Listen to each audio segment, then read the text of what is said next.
You know, it's interesting. It's like you've got some sort of black hole phenomenon. Oh!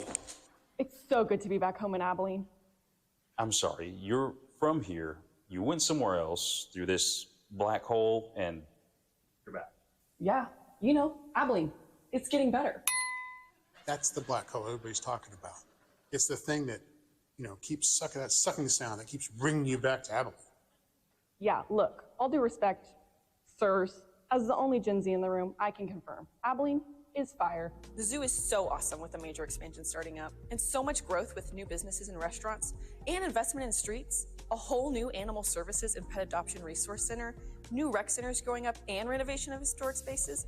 Don't even get me started on the outdoor flat field complex, plus great walking trails, full service tourism and convention services. Oh, and our state-of-the-art education opportunities, not to mention a super convenient airport to fly out of. No cap. Abilene is slaying. With this much risk, people are going to want to be sucked back in. Well, I can confirm that, sir. I'm reading it here on the internet, so it has to be true. This whole black hole thing is real, and continued improvement to the community and its offerings will only strengthen it and result in increased activity by way of people returning or making Abilene their new home. If we could harness this energy somehow and get the word out to people, we could really make this like an economic development tool. It could be really powerful. We ought to get back to the state of the city, let people know about this. Do you think that black hole could take us there? No, I wouldn't risk it. Well, we better get walking and let's go. Perfect. Downtown's super walkable. Have you seen the new sidewalks? I heard they had to murder all these trees, though. But these new healthy trees, much better for the area that we put in. That'll be finished later this year. Cypress Street will also have a whole new sound system and lighting and a new pedestrian hangout closet space thingy, whatever. That's technically not part of the Cypress Street improvement project, but work may begin on that soon. Now, I realize no one really asked me, but you know what I think would be really cool?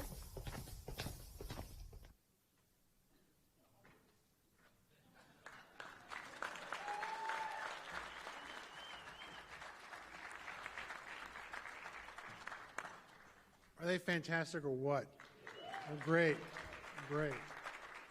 So I'm Robert Hanna, I'm the city manager. This is my last day of the city. And before I introduce the mayor, I just want to say the reason why I'm retiring is this picture behind me. I have to take another one because I clearly don't look like that guy anymore.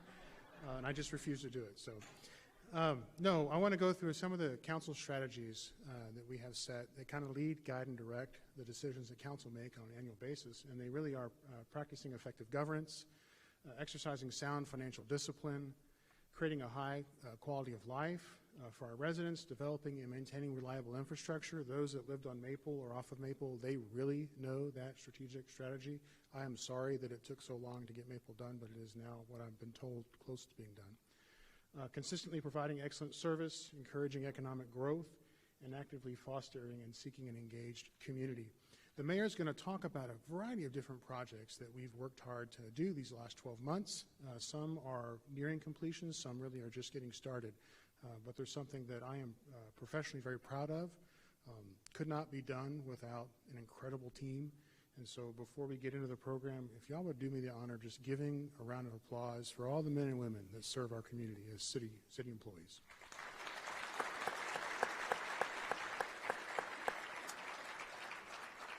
And then without further ado, I'd like to invite Mayor Weldon Hurt. Mayor?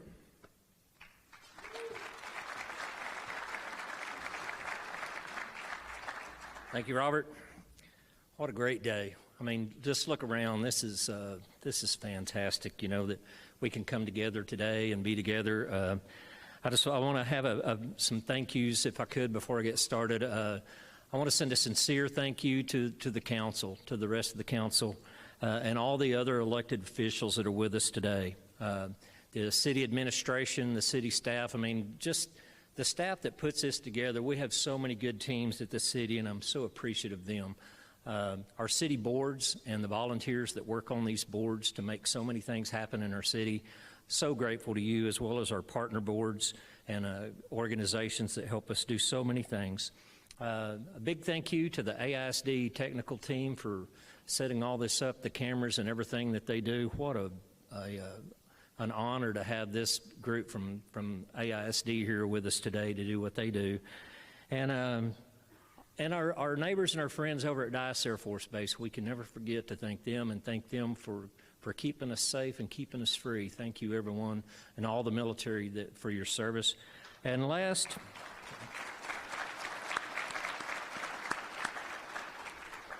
I really don't hardly ever say this, and I feel kind of guilty, but I want to thank my family and my wife, Debbie. This is not a fun job for her a lot of times, and I am so appreciative of her and for what she does. So there are so many things that we could talk about today, but we're just going to hit a few topics. And these topics today, we're going to talk about the Cypress Street Improvement Project, as always, street maintenance, water and the future of water, quality of life and safety bonds on projects that we're doing, and something that this council is really proud of, our Rebuild ABI program. So Cypress Street, the first phase was completed in late fall. And those improvements right now include 20-foot sidewalks, street reconstruction, beautiful hand-paved intersections. And if y'all have not had the opportunity to look at those intersections, they are so beautiful. It's going to be something that we're going to be proud of for years and years for that improvement at Cypress Street. We've got some additional mid-walk crossovers, I know, like in front of the Paramount, so that our pedestrians are going to be able to utilize, and some new native landscaping that's going to fit more with our climate. So this is all going to create a pedestrian-friendly city center for our city. Phase 2 began January 6th, and then the third phase should be completed early summer around 2025. The completed project, lights, landscaping, everything should be completed in early 2026. So what you see now, we always call it's the price of progress, and we're so grateful for those people and the businesses that are down there, and they've worked diligently with our staff, and our staff has worked with them so much that we actually created a new position in the city. Some people call it Just Kate, but it is our downtown coordinator and infield coordinator, and we're so appreciative that Kate works with these businesses and that we work as a team while this project completes. I'm Trisha Betts. I'm the owner, operator, lead designer at Flower Boss, and we're located off of Cypress Street, and we've been in business for 7 years. We've been at this location for 3, well, probably 4. It's a lot of work. It's hard sometimes, but it's very rewarding at the same time. And so sometimes when we're processing the flowers or whatever, I do think a lot of times this is so therapeutic. Like, I'm just grateful that I get to do it. So I often find calling myself conduit in some sense, in that a lot of folks are doing great things down here with their businesses, but they need a sense of a little direction, some guidance. As we continue to improve, they want to improve, we want them to improve their space, their facade, and so here I am offering sort of a line to say, hey, I have a question, and they can call Kate. So real quick, I found in the past 12 months, I think people will find it to be a real quick way to get to some answers. They feel a bit of a concierge to doing business downtown. Economic development usually breaks along 2 planks. It's job creation, and you hope that the people whose jobs you create, the company you create, you hope they stick around. They may not. But the one thing that you know that you can keep in a town is quality of life. So when we're putting bricks in Cypress Street, those bricks, they aren't going anywhere. They're not changing with economic conditions. They're part of the infrastructure that when people come to town and they're asking questions, is this place livable? They can answer the question as they point down that street and say, yeah, it really is. There are places you can live downtown, places you can dine downtown. And what you have downtown sort of radiates out into the community. So when it first happened, I got super scared and just fear, and I was like, no, but I just almost instantly, it took me a couple of days, but I was like, you know what, it's gonna be great, it's gonna be fine, we're gonna get through this, we're gonna stay positive. And for the most part, it was challenging at times, like with walk-ins and things like that, but for the most part, we did okay. We did good. Hey, how's it going? Good morning. We are working our way down the street, which is really exciting. That's great. We're moving to phase 2. What always gave me peace of mind is they always kept us updated. for each phase that they were doing. If I had any questions, Kate was always awesome and very helpful and understanding and communicated very well to what was going on. And if she could tell I was freaking out or something for a minute, she would do her best to help the situation. The improvements we are excited about. We're glad it's a two-way. So since the traffic has opened, it's been great. So we look forward to the end result. I think it's going to be gorgeous, and I think it's going to be great for Abilene.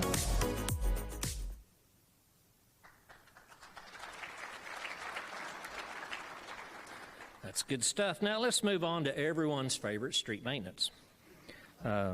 You know, I say this almost, it's an interesting subject because it's almost a cliche. It comes up in Abilene, every conversation you have, well, you know, you should have put that money to streets. And I hate to use this analogy, but, you know, if you don't turn left, you can turn right. So we have to make decisions sometime. And I think since 2018 and really 2015, when we started some bond packages to do some road repairs and maintenance, that we've actually done quite a bit better job. So we had a bond package in 2015, and then in 2018 we implemented the street maintenance fee. Since that time in 2018, we spent about $33.9 million of this designated fee on street maintenance.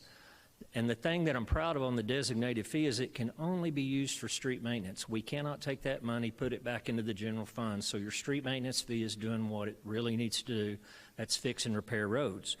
There's also been an additional $22.7 million spent separately on other city monies and from DCOA funds. And so we are addressing our roads. So with everything that's been done, we've touched about 30% of our roads so far, and we have this what we call the rainbow map. And what's really cool in the 5 years since 2018, going on 6 years now, is we're getting a lot more color on this. You can actually see how many of our roads that we are addressing and touching. And so, and I look forward, think about in 5 years, this map we have to come up with some new colors. But anyway, we are addressing our roads. I think we're doing a good job. You know, we can't help what was done in the past, but we are making it better. We're addressing our roads. We have a street maintenance advisory board that's appointed that helps. It's a group of citizens that helps us decide which roads we're going to use this street maintenance fee on. Some of the new projects in 2025 is the South 7th Work Zone, SB 10 Work Zone, Rebecca Lane from Cat Claw to Buffalo Gap, and we're kind of holding a little bit off on that one until TxDOT finishes Buffalo Gap Road. We don't want to overlap or overlay anything on that till they get that part complete so we can complete Rebecca Lane. South 14th, Willis to Sales, and North 18th from Willis to North Mockingbird. Like I say, the board helps decides, you know, how we pick these, and they meet twice a year. These are open meetings. Anyone is welcome to attend those meetings. We've had entire neighborhoods show up, you know, to let their voices be heard, and it's always a positive impact when we can hear from our citizens. But we are making some progress on our streets, and I'm very proud of what we're doing. Yeah, we're in the Loudon Estates neighborhood, and we had an issue with our streets, need to be repaired, and I think there was one tar and gravel job done maybe in 1990 or late 80s.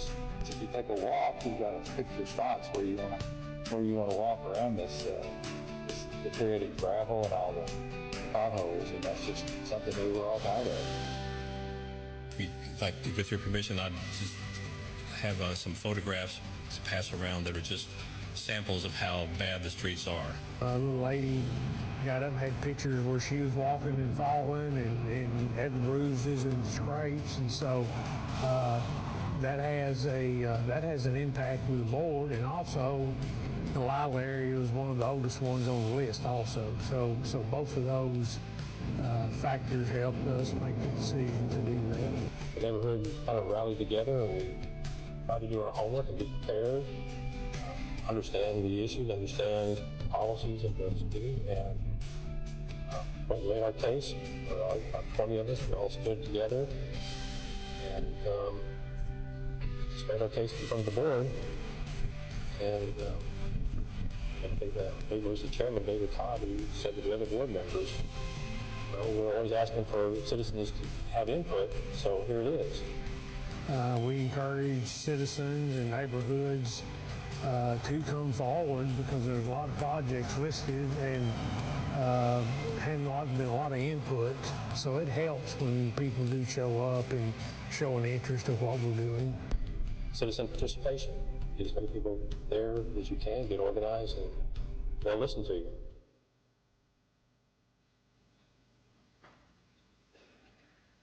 Let's move on to the king of all conversations in West Texas, water, water, water. I'd like to mention on our recent trip to D.C., where City Manager Robert Hanna and Councilman Brian Yates, we went and met with our legislators in D.C., and 90% of our conversation was about water, whether it be wastewater, some of the PFAS level things that we're going to have to deal with as a city, or Cedar Creek Reservoir, or a West Texas Coalition. We always want to let everyone know that water is always on our mind. And the future of Abilene depends on water. And we need more sources, and we need to take care of the sources that we have.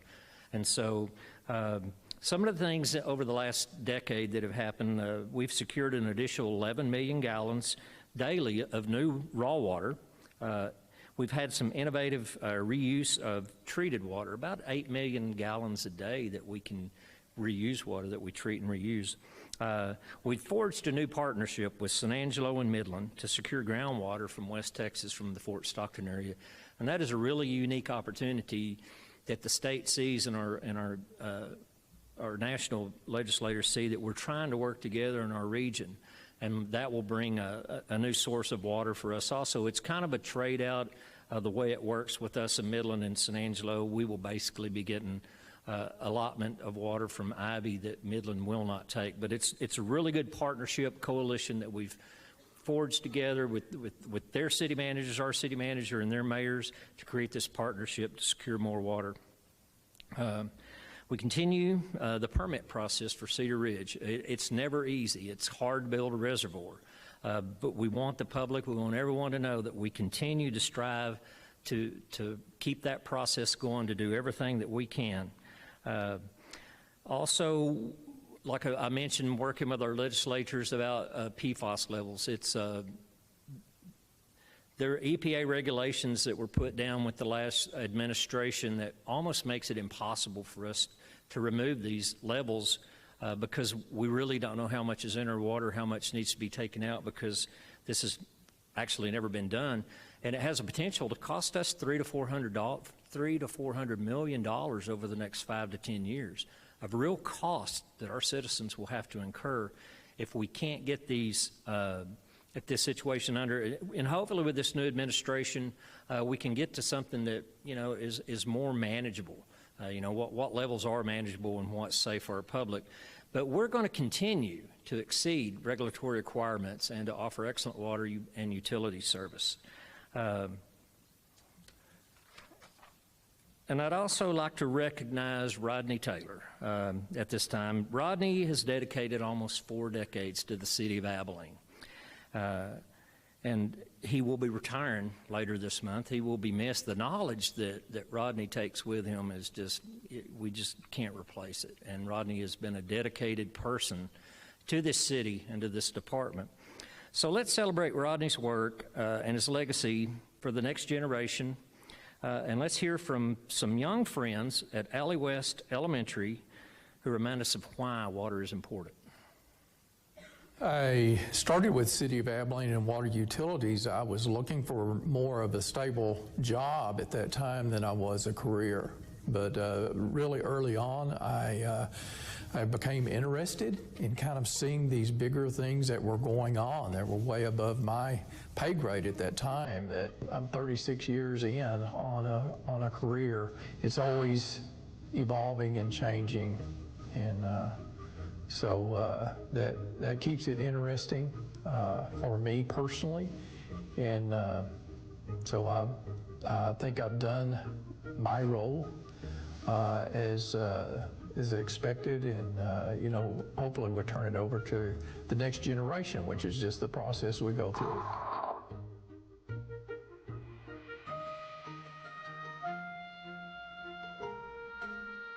the desert was an ocean, and then it dried a long time ago.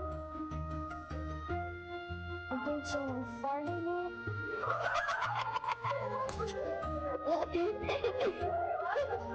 I think water's good to drink, and I think water's nice to have because without water, our earth would look disgusting. I don't like it when water doesn't come out of the fountains and stuff. Well, I was brought in at the early stages of the Ivy projects. You know, at that time, that was our answer. That was Abilene's answer to its future water supply. But we continue to see that it did not solve Abilene's long-term problems. And I think now we realize that even the next project is just a step of many steps that over many generations that Abilene has been forced to take to be able to prosper in a place in the world where rainfall is hard to come by at times.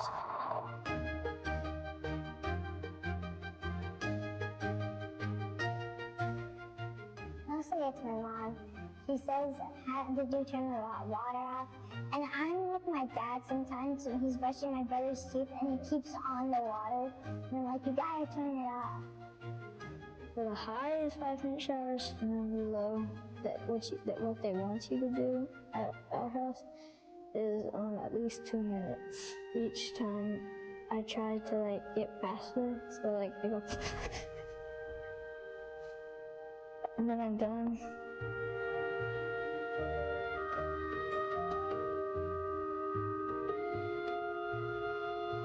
In the toilet, because of toilet water. Well, what's your flush? Where do you think it goes? To the lake. For sharks to eat poop.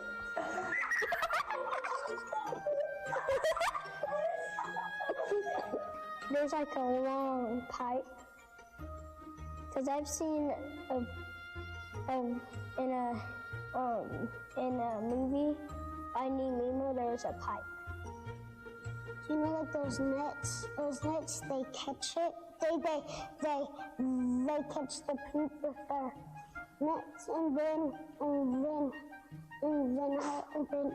they clean up the pee, they vacuum it. Whenever the poop and pee go down, sharks don't eat it. Abilene has just really taken off. It's exploded with interest, with increased population, with interest in business, commercially, industrially.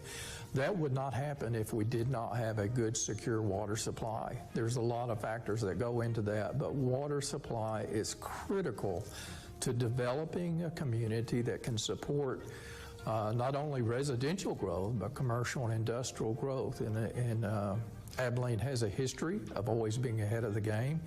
I feel like now we are still ahead of the game, but we cannot stop. Every time we take a major step, we celebrate that, and then we start on the next.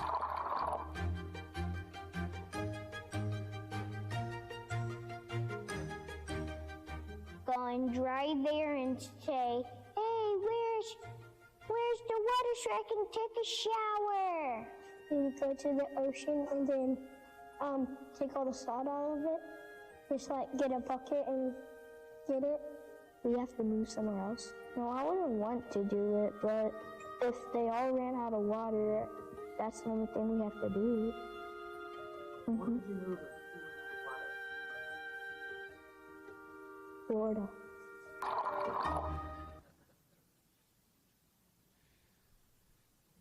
Y'all didn't know it was going to be so educational today, so it's pretty important. We don't want to run out of water, that's for sure, and I am not moving to Florida. So let's talk about some fun things. Let's talk about some quality of life and public safety projects and bond projects. In October, Allkind moved into the new Jane and Field Guitar Pet Adoption Resource Center. It is not a pound. This is an adoption center, resource center. If you haven't been by there, you're really missing a great opportunity to see a diamond that we have in Abilene, Texas now. And I just want to note that this facility was built with city funds, but $5.5 million of the funds that built that facility were private dollars that our citizens went out and raised to build this facility. It's a beautiful facility. We were so happy to have it, and just kind of wanted to put a note in. We are working on some more of pet type and breeding type ordinances that should be coming to your council pretty soon. We also moved the dog park. We made a commitment when we moved the dog park. We had to move the old dog park for the expansion of the AYSA flat fields and the zoo expansion. We made a commitment to our citizens that we would build another dog park. And we do have one. Behind the park now is the new dog park. It's a beautiful facility. It has runs for small dogs and large dogs. These runs are fenced. They're safe.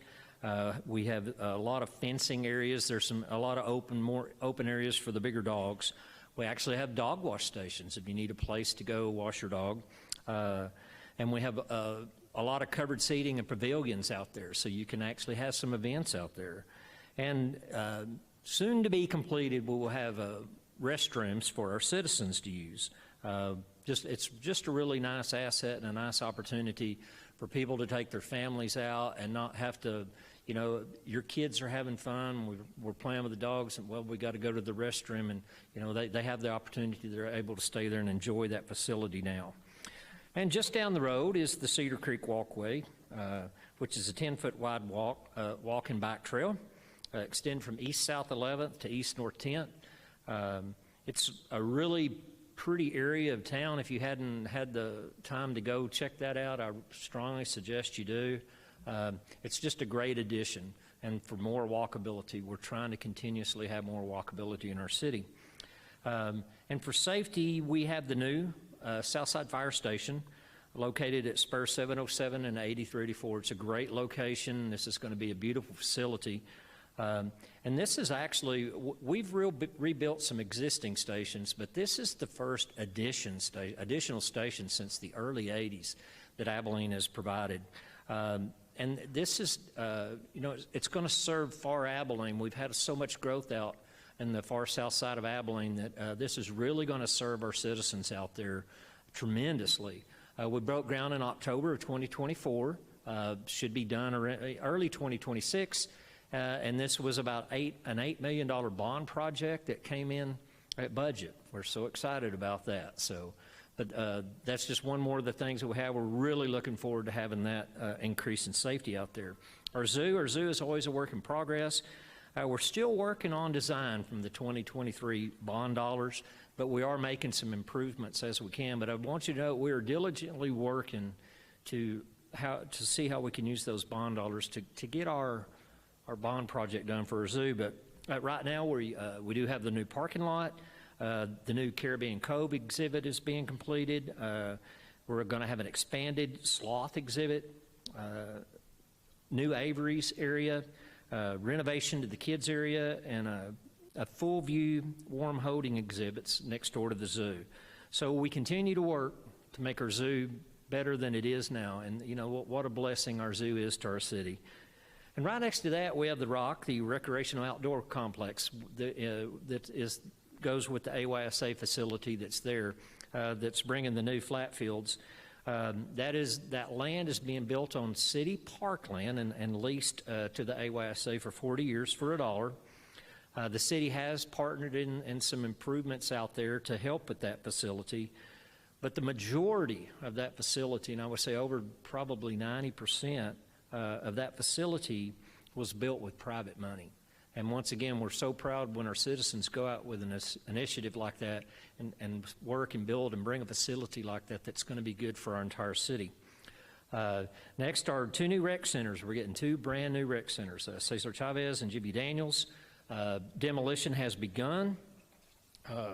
Construction should begin in spring. A budgeted total of about $28 million through 2023 bond money. These are great projects. We look forward to the completion. This is part of our commitment to our community, and it also kind of works hand in hand with our infill incentives that your council has put forward. And I also want to mention, I didn't have a slide on, but Abilene Heritage Square, we've seen, it's fun to drive by there now. We're seeing a lot of work going on. That's where our downtown library will be. and so excited to see the progress of Abilene Heritage Square. And I've been told, I believe 2026 will be the completed date on that, and we look forward to partnering with Abilene's Heritage Square. Hey! No! Oopsies! ABCs, guys! A, B, C, D, E. It's been incredible. The Dodge has been, as we call it, the Dodge has been super successful for all indoor sports, from basketball, volleyball, and as of last year, some pickleball, some indoor pickleball. But our community spoke, and soccer and football became the next big thing that our city needed. And so our community stepped up in a big way to provide 10 massive soccer fields that will convert into really 30 smaller soccer fields. Sports is a great teaching tool, from the learning how to win and how to lose, how to prepare, how to plan, how to make maneuvers and adjustments and pivots in the middle of competition, and then deal with the frustrations of what that looks like. That is, I mean, it's a very much so lines up with life. I'm glad that those communities are having a place that they can call their home and their staple, but they don't have to travel very far. Here we go, box out, box out. Ball, ball, ball, ball, ball. There you go, grab it, Walker, grab it. It's so hard to find real tangible ways that you get to build community. And in these recreation centers, you get to see that. You get to see kids having fun. You're going to get to see folks running around tracks inside. You're going to get to see basketball being played, but more than anything, you're going to get to see the heart of our community coming together in these very tangible, physical locations where we'll get to have fun, we'll get to learn, and we'll get to see what it means to be an Abilene even more. We can lay this foundation for us to think about creative ways for us to come together as a community. And so such awesome opportunities there, such interesting parts of the facilities that I can't wait for folks to be able to come and experience. Investing in the recreation and the parks and those things are going to be beneficial to enhance our communities, but also keep our graduates and our younger families to stay in Abilene. You're listening live to the State of the City address on News Talk 1560 KZQQ AM Abilene. Move on to one of the projects that I am so proud of, and this council. I'm proud of this council for supporting this project. We had talked about infill development. We've talked about it for years, but we had really moved forward a couple of years ago, and really this is kind of the brainchild of Robert Hanna. We had visited some other cities around the state that were working on infill programs, and this infill program works on building single-family homes in some of the older neighborhoods of Abilene. And we looked at all different type scenarios, but this is Robert Hanna's brainchild, and the program has worked. It was introduced in 2024, and it actually gives incentives to home builders to build within these infill areas that we've designated to create single-family homes that are homesteaded for home ownership. You know, to have dignity and pride in these neighborhoods, home ownership is just a tremendous help. And a builder that builds in these areas can qualify up to about $35,000 in incentives. The builder needs to use locally purchased materials to do the project. The buyer has to occupy the home and homestead it for at least 2 years. We do have square footage standards. Has to have brick or cement siding. They have to be nice homes. Fences and yard improvements. The builder must be a member of the Big Country Home Builders Association, because we really want to keep this local. We want to use local. We want to incentivize this to our local builders. And we also have some incentives for some major remodels. There's quite a few qualifications they have to do, but we've actually had a few of those projects. So in 2024, we had 30 projects that entered into the Rebuild ABI program, where we allocated $997,409 of the $1 million. That was 28 new builds, 2 major renovations, and 10 builders participated. And so far, we've had 8 homes sold with dedicated homesteads to these residents. And so, I mean, people say, well, that's 8 out of 30. Well, it still takes a while to build a home and get them sold. I think the track record is looking really good, and this is something that we can measure. The program works so good The first month of 2025 fiscal year, 95% of the funds have already been spoken for this program. So this program is working. It is breathing new life into our older neighborhoods. I can't tell this acting council now how proud I am that they're on board with this program, because it is something that's working. It's something that we can be proud of. We have so many things going in our community, but when we talk about infill, this program is working. And so I'm very excited about it.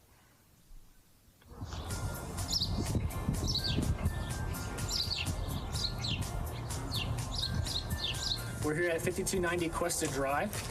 Come on in. This is a 4-bedroom, 2-bathroom house. We have a beautiful living room, dining room, and kitchen, completely renovated.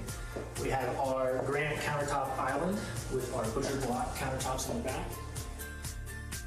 People ask me all the time, when I buy a house, it is not uncommon for me, for a house like the one you see behind me, I might buy it for X, but I'm investing 3 or 4 times the budget into a house like this. So when you're talking about profit margins, you're talking, they're not as high as you might think. And so I think that's probably one of the reasons that I appreciate working with the city, is that it allows me to do what I need to do, to put a house, to make a good house, quality, to do it right, to permit it, to pull all electrical, all plumbing, everything.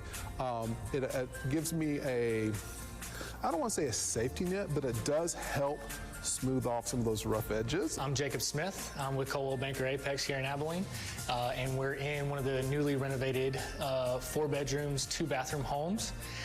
It's according to the Taylor CAD, it's over 1,100 square feet. We did take into the garage, so it adds a little bit more space, some comfort, added amenities, and it fits the right price range for a lot of families who need that bedroom, but can't afford over $200,000. People walk by and compliment it, and we'll have neighbors come over and say, "Hey, can I see the house?"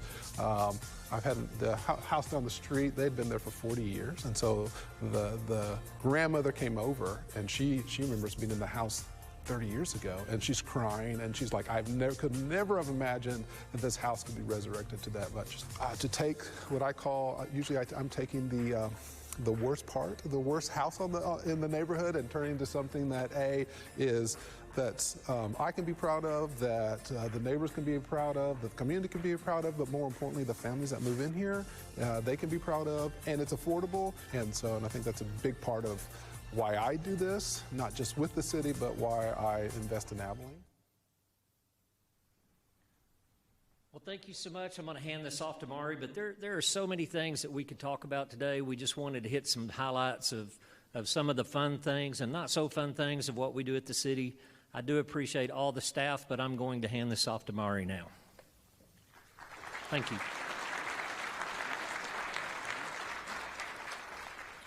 Hello, hello. Thank you all for being with us here today. Before we get into what will be our panel discussion, and don't worry, panelists, you don't have to get up quite yet. Just wanted to touch base and say a big part for us to move and do a panel discussion this year, of course, looking back at last year's event, we really wanted to hone in on one of those council priorities of seeking and foster an engaged community. So we felt like this was one place where we could, of course, make today a little more interactive, but also hear from folks and what those questions are. And so as you can imagine, our group and our social media team gets to read those comments, as I know many of you all have a social media team, and so we feel quite in touch with what people feel and think. But we did want to go ahead the last 3-4 weeks, ask folks to send in what other questions they may have, and so we have some content to go through with that. And then also, though, for now today, if you here in the audience have anything you'd like to ask or pose to the panel, that we do have some of our team members here with cards. So if you want to, raise your hand and they can come around and get you the cards, you can write that down. Or if you'd like to just go ahead and write that down, leave it in your seat, we will collect it. And if we aren't getting to a question here from today, we will certainly get back to you with an answer to that if you'd like to leave your contact information. You do not have to leave your contact information if you don't want to. But I'd like to invite our panelists who are joining us today. If you want to, at this point, go ahead and go meet Jen over there at that side door, and she'll get you all hooked up here with your microphone and get us up here on stage. We haven't talked about the stage actually has a hole, which we feel is quite fitting. There's a pit right here, so just be careful as you come around. We're going all out on our black hole theme. So you all are welcome to come here around the side. And while we do that, we'll just take a quick moment here to introduce you to our panelists. The best way to build community is with a strong team of organizations and individuals focused on creating the best version of Abilene for present and future generations. In Abilene, that team is made up of thousands of people whose commitment to service, entrepreneurialism, commerce, education, and safety is unmatched. Taylor County Judge Phil Crowley presides over the Taylor County Commissioner's Court along with a docket of approximately 800 civil cases a year. Judge Crowley is the Chief Emergency Management Officer for the county and works with his court to manage more than 600 county employees who provide vital services to residents across the big country. The education of more than 20,000 Abilene area kids is handled by the faculty, staff, and administration of the Abilene and Wiley Independent School Districts. On the far south side of town, Superintendent Joey Light has led the Wiley Bulldogs through phenomenal growth since taking on that role in 2008. By the year 2030, Wiley is projected to enroll well over 7,000 students. Dr. John Kuhn is ushering in a new era at Abilene ISD as he works through his first year as superintendent. Dr. Kuhn brings more than 27 years of experience in public education to his team as they strategically build upon AISD's legacy to provide the best education, training, and future for the district's 15,000 students. The membership of the Abilene Chamber of Commerce and its affiliate programs are on a mission to develop and promote Abilene's economy and quality of life through business resources, valuable benefits, advocacy, targeted programs, and specialized initiatives. Doug Peters has served as president and CEO of the Chamber since 2015, with more than 30 years of economic development and chamber experience in the role. A distinguished leader in economic development, Misty Mayo brings over 30 years of experience to her role as president and CEO of the Development Corporation of Abilene. Named a top 50 economic developer in North America, Mayo has led the DCOA's award-winning team to historic achievements, infusing more than $4.4 billion of new capital investment and over $19.4 billion in economic impact to Abilene's economy. Awesome. Come on up here to our panelists. Thank you. Thank you.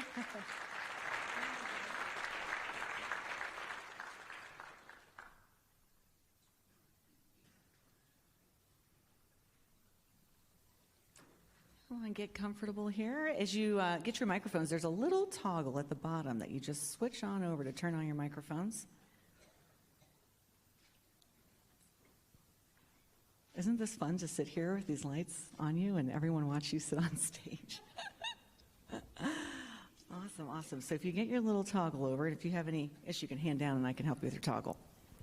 Awesome. Well, thank you all so much for being here with us today. So we'll get into some of the questions that we received ahead of time and move through. And what we'll do, we'll ask everyone a round of questions, and then we'll come back around for our second round and see where time takes us. So we can, of course, be mindful of everyone's time, and Nellie can help you with your toggles if you need it. Awesome, there we go. Well, I'll direct this first question here to Mr. Hanna and Mayor Hertz. And as we talked about water just a moment ago, let's continue to do that. In the presentation, we touched, of course, on securing water supply and the West Texas Water Partnership and continuing work in developing Cedar Ridge Reservoir is something that's still out there for us. So also just last Friday, we had council retreat, and that was, of course, part of the conversation as well that you guys talked about where to place that in priorities. So just kind of remind everyone here, how did that settle out Friday, and what exactly is happening with those initiatives to further secure our future water supply? So we always have to...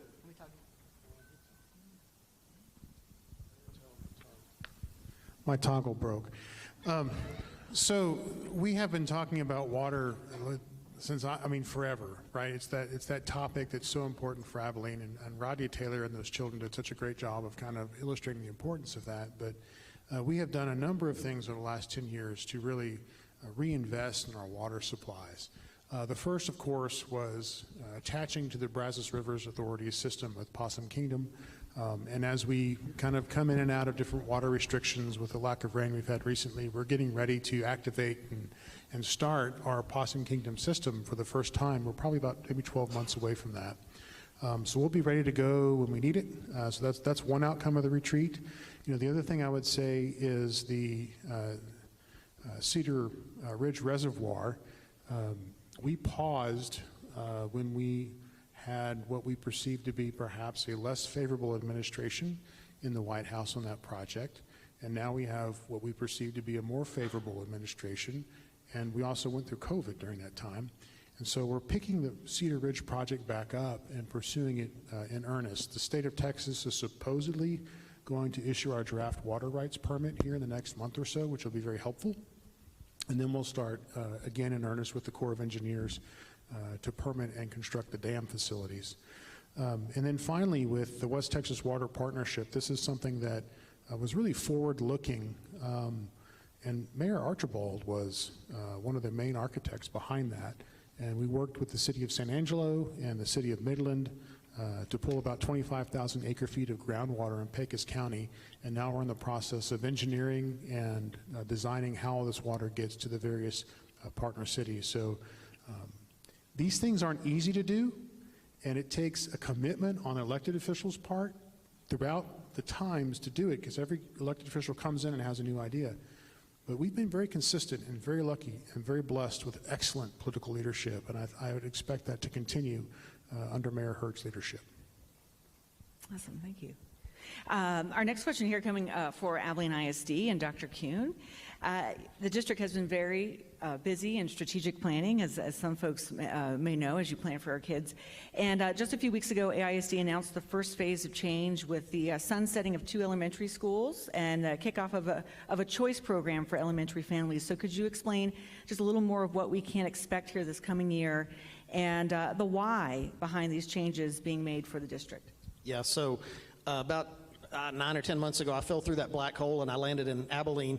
And what an exciting time and an exciting place to be. Super, super excited to see all the things that are happening here. It's a great place to live.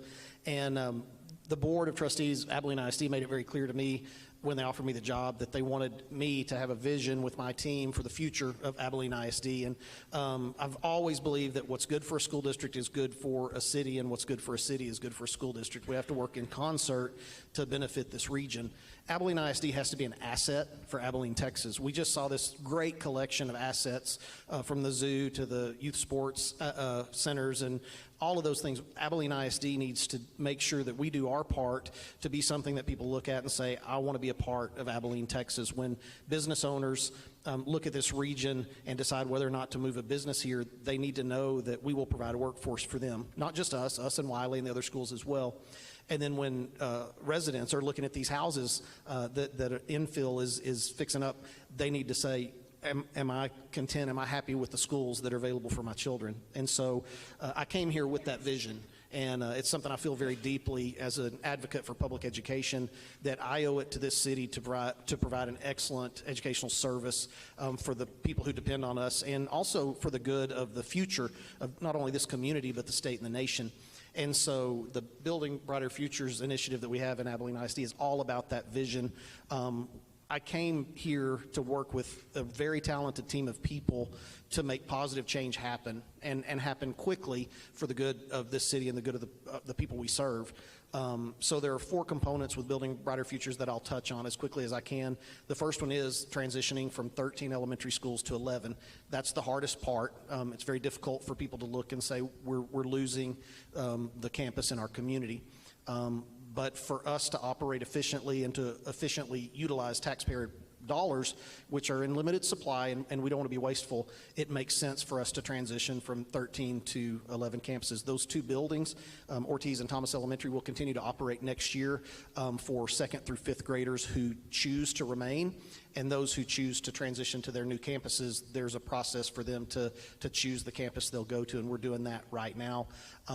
Those buildings will continue to be used. We'll continue to honor the Thomas and Ortiz families by keeping those names attached to those buildings, but they're going to be used for different purposes in the future, and that's still being hammered out exactly what we're going to use those for.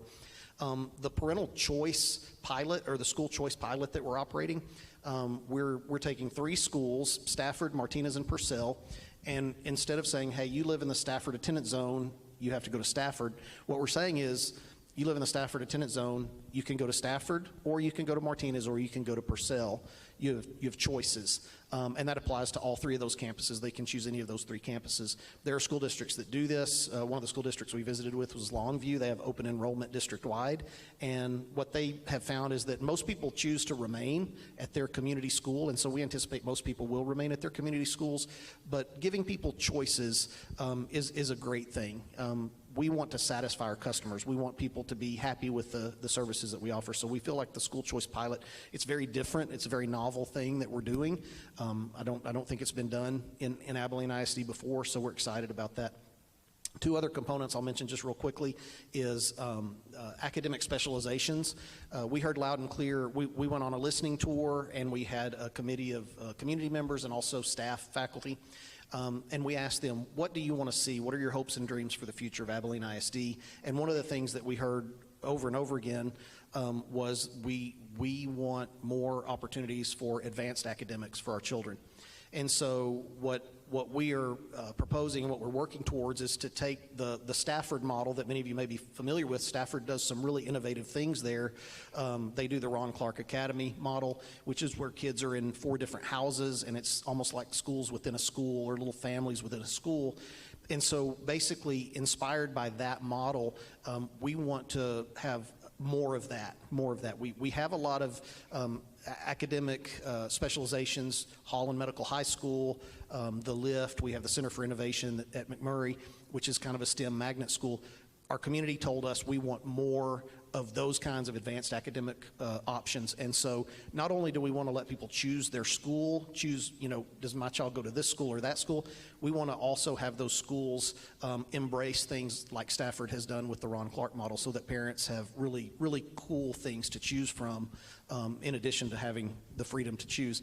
And then lastly, there are a lot of grant opportunities through TEA right now to embed things like STEM opportunities and advanced academics in schools. And so it's very timely right now to begin looking at how can we offer those things so that we can take advantage of those grant funds to help enhance what we offer the community. Awesome, thank you. We'll talk to Superintendent Joey Light now over at our friends over at Wiley. And so for us, we know Wiley, as we know him for several years, of course, now, is responding to a bit of the opposite issues for AISD, as you have, of course, quickly increasing in student enrollment. So, of course, 2023, as you talked to us last year, too, the district voted that $240 million in bond money that was passed. So that was all very much so aimed at expanding facilities, programs to handle so much of that growth. So can you give us an update on how those projects are going and what's coming down the pike on that? Sure, but before I do that, I want to take this opportunity to, I appreciate Doug being here today. You know, Doug hadn't been in front of lights like this since the last time we were in a police lineup, and I'm glad to see that you're out on parole for today. It's a big step, and that 12-step program is going to come in handy. I have a microphone too, oh, Joey. Oh, boy, okay. Let me just say, first of all, that we really appreciate our community stepping up to the plate, and it's such a big ask that we had. A lot of members of our school board are here today. And, you know, when we got the results of the bond election, we just felt like it was time to get after it. And so the charge from the board was, hey, Joey, you need to get out there and do as much as you can, as fast as you can with the bond money that we have, so our community can see that we're serious about what we've told them. I feel like I may need to be on the sloth exhibit at the Abilene Zoo, because it just takes a while to get out there and get some of these things done. Immediately, the board meeting right after the bond election, commitments were made, 3,000 Chromebooks were purchased, we had 11 buses ordered. We immediately started the process of building 12 tennis courts. We started working on a turf field, surprisingly, mainly for our bands to get those kiddos off the parking lot during the heat of the summer. We also, that same turf field is going to be used for baseball, softball, soccer, and football, so it's going to be really utilized. We're really proud of that. Our first issue, because of the crowd that we have, the enrollment growth at our high school, was to work towards getting a high school addition as quickly as we could, and we're looking at a 60 classroom addition, but in order to put it to where we felt like it needed to be, we first needed to build an ag building. So currently we are working on an ag building. We're about ready to pour the foundation for that. We are also working on a new elementary, which is down Buffalo Gap Road. If you'll turn to the west at Buffalo Gap and 707, we're about 800 yards down the road on the south side, and we're got a lot of dirt work done, and they've worked on getting the pad in shape so we can start the process on that foundation. Let me just say that we've got other things that are on our agenda. One is expansion of our East Intermediate. We built basically phase 1 of our East Intermediate, and we'll build a phase 2. And as we work towards those things, we're also reaching back to the campuses that are over 30 years old, and we're giving them a facelift. We're putting in new flooring, we're painting, and we're also addressing the infrastructure on technology. We're recabling campuses, and we're making sure that we've got Wi-Fi that can handle the load of all these new Chromebooks we bought. So it's an exciting time to be in Wiley ISD. Our demographers are predicting we'll have about 7,500 kids. We currently have 5,500 in the next 6 or 7 years. So we've got to get ready for those kids, and that's what we're doing. Thank you. Yes, thank you. Well, as we talk about growth south side, of course, for Wiley, that goes out into the county as well. So talk to Judge Phil Crowley too about this. Talk about, what is that looking like for the county as there may be needs for infrastructure investment, and then, in particular, in this last election cycle, knowing that for Sheriff Ricky Bishop talking about the needed investment maybe in his department and those facilities. So where do things stand for you all with the county? Thank you. Appreciate that. Good afternoon, Maury. Thank you for hosting us here today. We really appreciate it. I know you did a lot of work on it. I also want to congratulate you on that viral video with Councilwoman Albus reminding everyone to clean up after their dog. And I want you to know I nominated that for Academy Award for Best Short Documentary. So fingers crossed in April. We'll see what happens. Infrastructure is always a challenge, just in terms of roads. That's what you think of first, right? Sorry, Mayor, for mentioning roads. It always, like I said, always comes up, right? We spend about $6.3 million on roads. A lot of roads for Wiley, for instance, are state highways, and so they work on those and kind of maintain those. But we do, of course, have some county roads that we keep up. Belle Plains Road is important to Wiley ISD, important to Jim Ned, so that's a big road we work on in terms of schools. With the rest of the infrastructure, though, this last budget, we were looking at about $16 million of infrastructure projects that we need to work on. Things like re-roofing the jail. It was a 20, 30-year-old roof that we need to replace, and that cost had doubled in recent years. We need to look at fiber projects to make sure that the county stays connected, especially in times of emergency, adding a second layer of connectivity. We also wanted to look at the Expo Center, repaving the Expo Center, because a lot of people may not realize the Expo Center brings in, just a conservative estimate, and this is before all the upgrades, $20 million a year to the local economy. So that's something that the county really wants to maintain and improve so that we can continue contributing to the economy.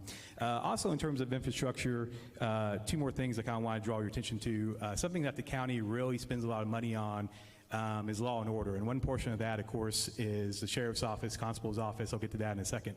But the court system, the law portion.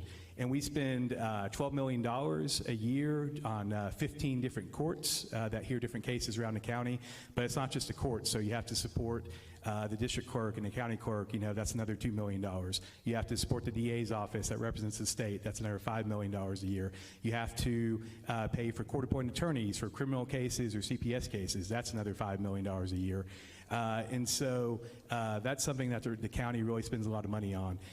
Something I wanted to talk about that I talked about last year, I said that the Taylor County EMS calls, which is a nonprofit, their calls have doubled since 2015, so we want to go out for bid and get some more ambulance service.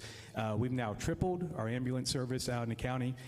So we've gone from 1 full-time and 1 part-time ambulance to 3 full-time stations. You have 1 in Tuscola, 24/7, first time ever. We have 1 24/7 station in Merkel, first time since 2015. And then you also have that View Caps station 24/7 still. And moral of the story, our response times have dropped by almost 50% since October. So that's another important infrastructure. Yeah, we're excited about that. Thank you. You mentioned the sheriff's office. Part of the reason I ran for county judge was to spend more money on public safety. On public safety, get that second part. As a prosecutor, that was really important to me, and I want to increase our emergency services like the ambulance, but also the sheriff's office. So out of a $110 million budget, we spent about $33 million on the sheriff's department and the jail, so it is a significant investment. We did add 4 sheriff office employees this year. We added a detective to hear cases sent from patrol, work on those cases. Added a school resource officer to make sure that our rural school districts are protected.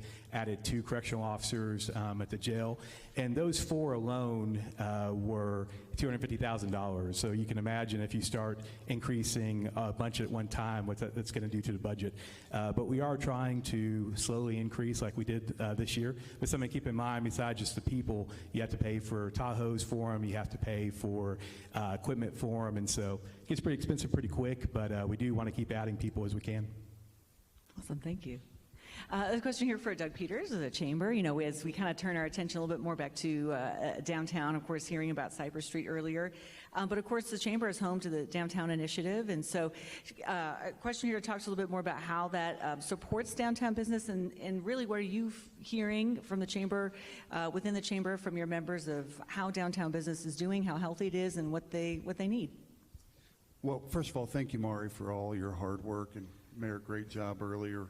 Robert, your retirement's rejected. You have to stick around a little bit longer. We're not done. We have more work to do. Downtown is a very unique environment. It was designed and laid out and built back before the advent of the automobile. That's why our streets are wide enough to turn a team of horses. So there are some unique challenges that come with downtown environments.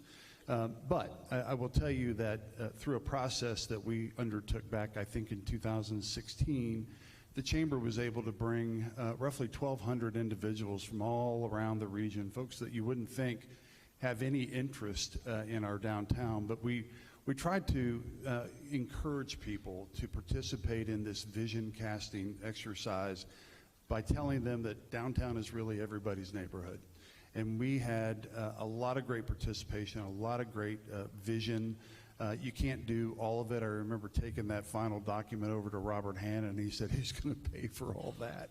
And I said, well, the beauty of this plan is that if we do it right and we do it together, it doesn't need to be a taxpayer burden. It can be driven in large part by the private sector. And I think you're seeing a lot of private sector investment in the downtown. It's incumbent on all of us to support those businesses that are downtown, just like we support those businesses along Buffalo Gap Road, the construction process that started back in 1928 out on Buffalo Gap.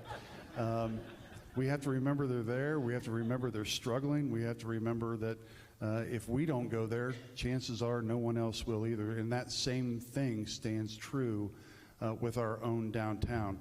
Downtown, to me, is a very important first impression for folks who visit our community, just like our airport. People make a snap judgment on how well we as a community take care of ourselves when they come into the downtown, and that's why we're so lucky as a community to have people like Judy Matthews and the Dodge Jones Foundation, who laid an incredible foundation for all of us to kind of stand on. And there's just so much going on. But I would encourage you to think about how you can be an active part in supporting just one small component of this community. We are so fortunate to have a downtown that is not on a respirator, that is thriving. But those folks have challenges, just like any other business in any other part of our community, and it takes all of us to help address those. Thank you. Moving over to Missy Mayor with the DCOA. It's been such a chill time for you, such a chill time. President Trump announcement of Project Stargate did bring national attention to data center development, and so Abilene has certainly been part of that conversation with all that. So DCOA's, of course, your innovative approach has brought in so many projects, namely also coming in here with the Lansing project, which was over 3 years ago, but the kind of sort of stress point for us is that for Abilene, that was over 3 years ago. This has been something developing, but of course, as it becomes more news and buzzwords out there, a lot of people are now coming back and they're asking, what exactly is Lansing? What does this mean for us here in Abilene? And just what should we expect here in the months and years to come? Thank you, Mari. So the Development Corporation works to grow a future for Abilene. We're working every day to grow a future for you, for your family members. You know, I always say that I work every day to ensure that my children can stay in Abilene and can work here and prosper and grow their families. I say that it takes a tremendous amount of work, and you're hearing from everyone up here the teamwork, the community together that we're building. Now, the DCOA is laser focused on accomplishing two things and growing that future. The two things are growing the commercial tax base, and we're growing new jobs, because it's with new jobs and with new tax base that we're able to guarantee the prosperity of our community for years to come.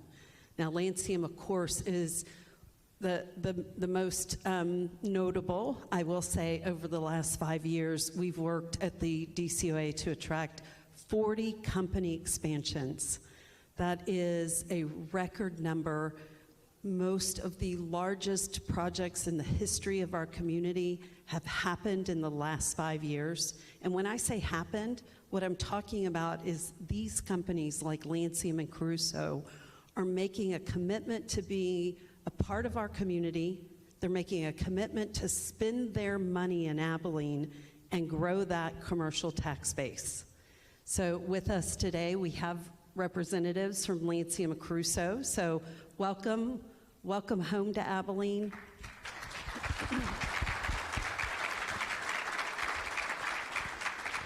We have spent almost 5 years working with Lansing on the development that apparently has been just an overnight success in the last 2 weeks.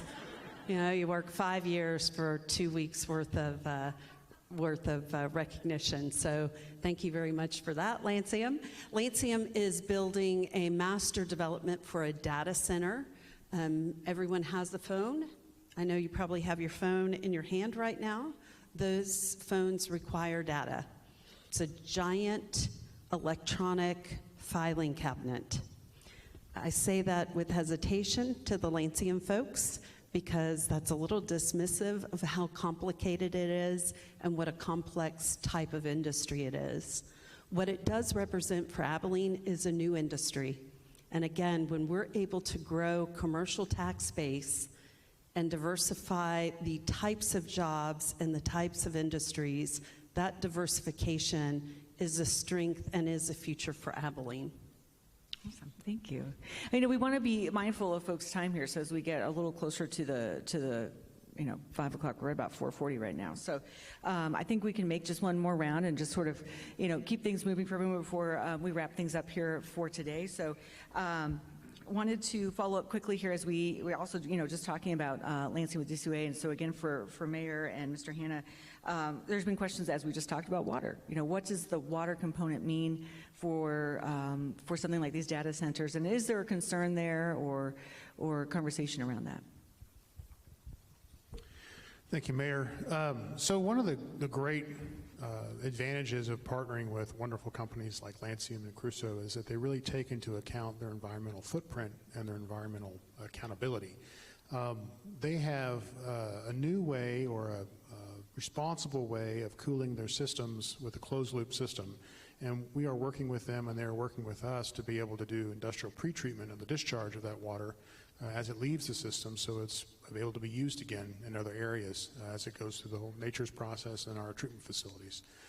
So I really just want to applaud them publicly for thinking about that, coming here in West Texas, knowing that's an issue for us.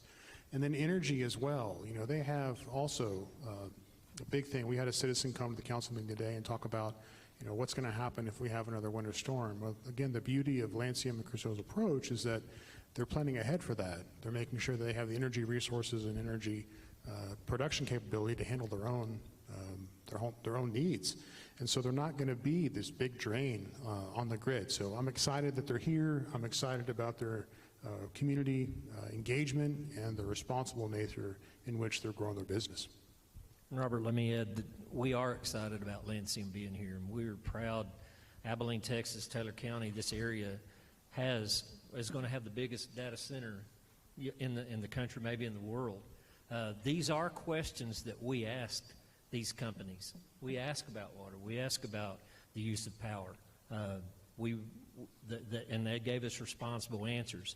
And I just want to say, once again, we are excited that they are here.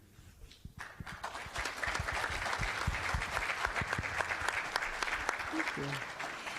Dr. Kuhn, coming back to you as you were, talking about the strategic plan, and I think a lot of questions around the word. You're using the word choice, and of course, as we know with the school voucher conversations going on, that does, when you come to the word choice, it does bring some concern with that. So, talk to us about the intention behind using the word choice, as you did a little bit, and what this means for making sure all schools and kids are well supplied for. Yeah, so we chose to use the word choice on purpose. We want to co-opt that whole idea. Obviously, most people in this area are opposed to vouchers. I'm opposed to vouchers, and the voucher movement has called itself the school choice movement. And it's a misnomer because parents have always had choices in Texas. You can send your kid to Abilene ISD, you can send your kid to Wiley ISD, you can send your kid to one of the surrounding smaller school districts, you can homeschool, you can send them to a private school, you can put them on your computer and do K-12 online education. So there's tons of choices for parents. And we want to expand that internally so that if you are at a school and you feel like another school best suits your needs or the needs of your child, that you as a parent feel like you have the freedom to choose between those schools. And we want to expand this idea across the entire district. So I mentioned earlier that what we're doing this year involves 3 schools, Stafford, Purcell, and Martinez, and we're calling that Circle 1. That is a circle of schools. And what we envision with this pilot next year is if we work out all the kinks and it is well received by our parents and our students and they like having that freedom to choose, and if they don't want to choose, they're free to stay in their community school, and we think most people will. But if the model works, we get all the kinks worked out when it comes to transportation, when it comes to all the logistics of choosing, then we would like to have 4 circles in the following school year, so that wherever you live in Abilene ISD, you have a choice of 2 or 3 schools rather than just the school you're assigned to. But yeah, calling it a school choice pilot or a parent choice pilot, we did that deliberately, really to communicate that inside the public school system, parents have lots of choices, and we're proud of that. Thank you. Superintendent Light, you became a very popular guy with a lot of students when you all nixed the cell phones. How is that going? That was the question. How is that going for everyone? Let me phone a friend, and I'll tell you. No, let me just say this. Again, whenever you are trying to do the best thing you can for kids, and I think we've got a staff that really looks at a lot of these issues, and at the time this came up, I think there was a groundswell of recognizing that social media and some of the things that come along with cell phones are not good for kids all the time. And so I'll say this, our high school principal, Reagan Berry, brought it to us. I thought, man, that's a big issue to take on, and she is very strong about her position on that, and so I've been really pleased and surprised at how well it's done. I just think that not only have our students bought into it, but our teachers have bought into it, and it's made it be successful. So I'm thankful that we were able to do that, and I think it's good for our kids, and I look forward to the future with that policy in place. Thank you. To Judge Crawley, I wanted to talk a little bit, as we've watched in the news, unfortunately, all the, terrible situation for folks in LA with the fires. And I think seeing that reminded us all, of course, just a few years ago, what we were dealing with mesquite heat and all that. And of course, the great response that the Sheriff's Department had and no loss of life in that. So it just kind of reminded us of that conversation as we get into, again, here we are with wildfire season. What the, I don't want to say temperature is, but with our volunteer fire departments, how are they doing? How do we best support them? And just what does that look like out there for us now? Yeah, so we have 12 volunteer fire departments in Terra County, and they're phenomenal, heroes, every single one of them. Terra County is blessed that the View Fire Chief is also, just happens to be our Terra County Sheriff. That definitely comes in handy at times of emergency, so we're thankful for that. They're definitely prepared. They're always prepared, and they're doing a great job. The county does try to support them. The last 3 years, the county has funded their requested increase. And then we also passed out about $16,000 in ARPA money to each of the 12 departments before the end of 2024. The public can definitely support them. Of course, judges can't fundraise, so I'm not telling you to give money to the volunteer fire departments, but that is an option. And people like options, right? And also, you can serve on a volunteer fire department, and we really need that. Volunteers on the department are down among most of them. There are some exceptions to that, but we need people to serve on those because the alternative, if that doesn't happen, is you might have to create an emergency services district that funds paid firefighters, and that would be another taxing entity, and the county really doesn't want to go down that road. And so we hope we can keep the system going. One thing that also ties into it, what I wanted to say, I'm so thankful for DCOA and their board and Misty Mayo and Julie and the whole team for bringing Lancium in and all the other projects. Also thankful to the city for investing in DCOA and letting the county partner with y'all, because we're going to use that additional tax revenue each year to invest in emergency services. And one thing I wanted to point out, and a good example of that is the Sheriff's Office. Something else that I failed to mention last time that makes it tough. There's SB 22 money where each county under a certain population gets $500,000 each year from the state.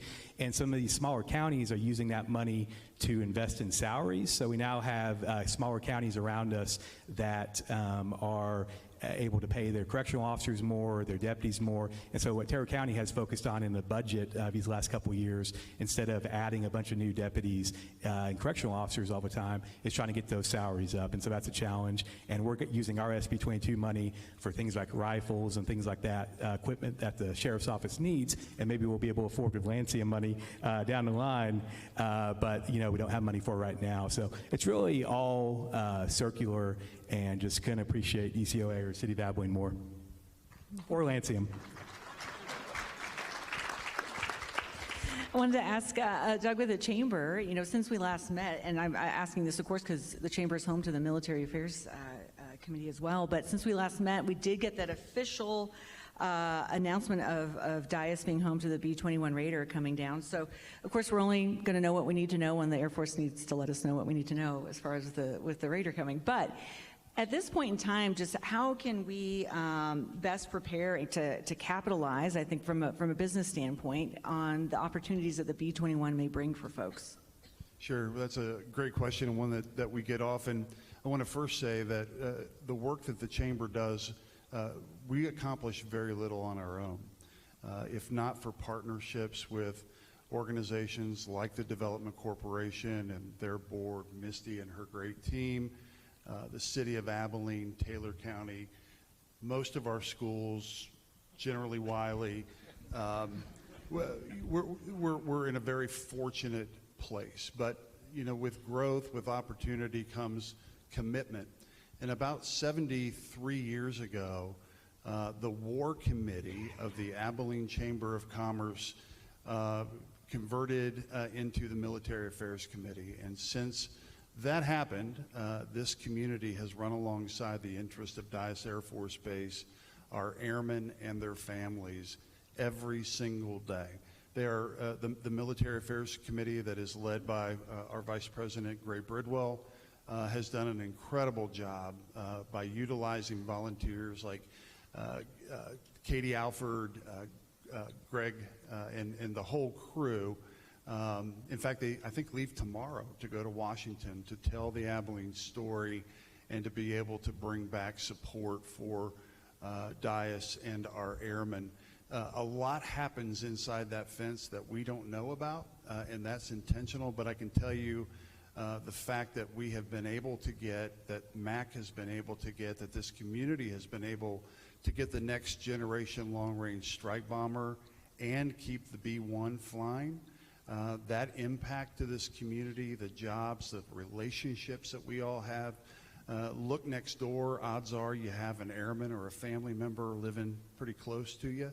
We go to church with these folks. We go to school with these folks. Having Dyess is a big, big part of this community. And again, I want to publicly acknowledge the fact that we do this as a team. And if not for the support of the city, the county, and certainly the Development Corporation, it would be a much, much more difficult task.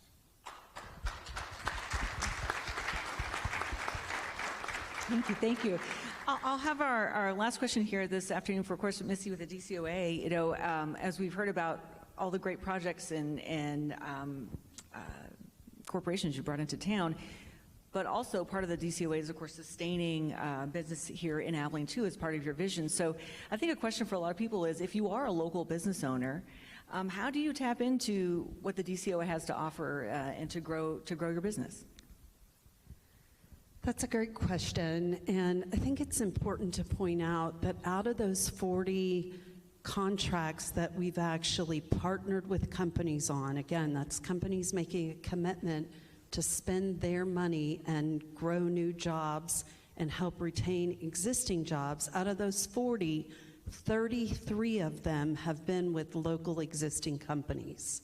So 33, likely someone sitting next to you is a representative from one of those companies that the Development Corporation of Abilene has partnered with.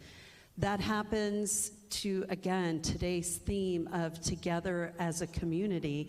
That happens because we have a city council that has made one of their major priorities encouraging economic growth. We have a county that has committed, a commissioner's court that has committed to economic development and partnering with the city. That's a real opportunity for us to truly launch our community to the next level, because you have everyone working together. You have a chamber with the business representation working together to grow the industry that we're bringing into Abilene.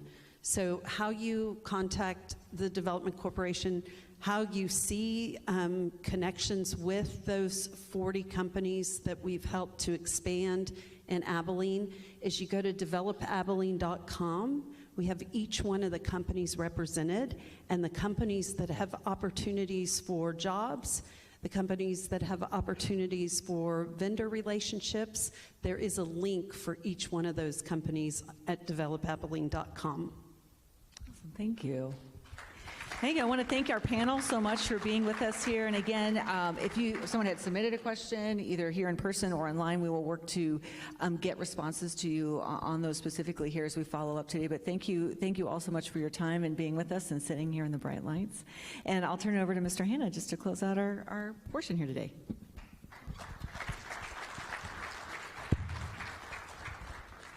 Let's hear it for our panel again. What a true group of experts.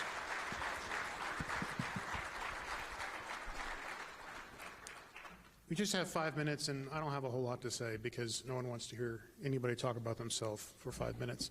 But thanks, Doug. But hope y'all didn't hear that. I spent 25 years in public service in the city management career and field, and while not all those years have been as a city manager, at least 19 of them have been. And I will tell you that I have worked in great communities across this state of ours.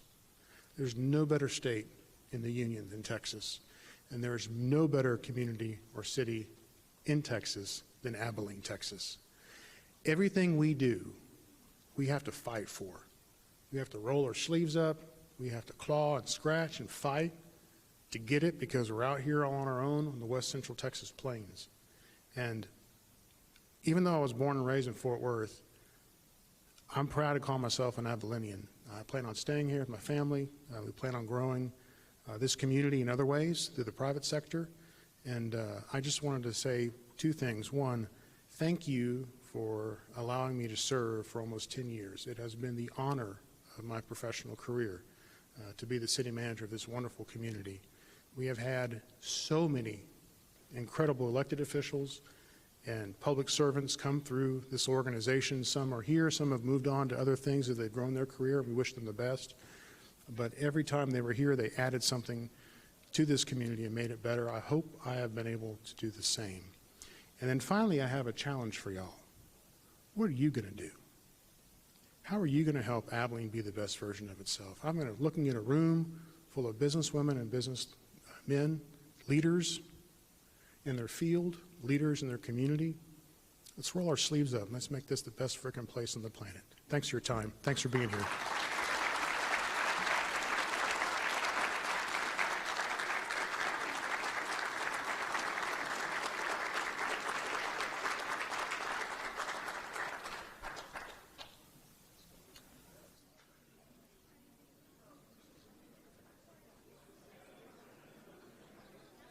As that concludes this afternoon's presentation, the annual State of the City addresses for the City of Abilene. Many of your local government officials and nonprofit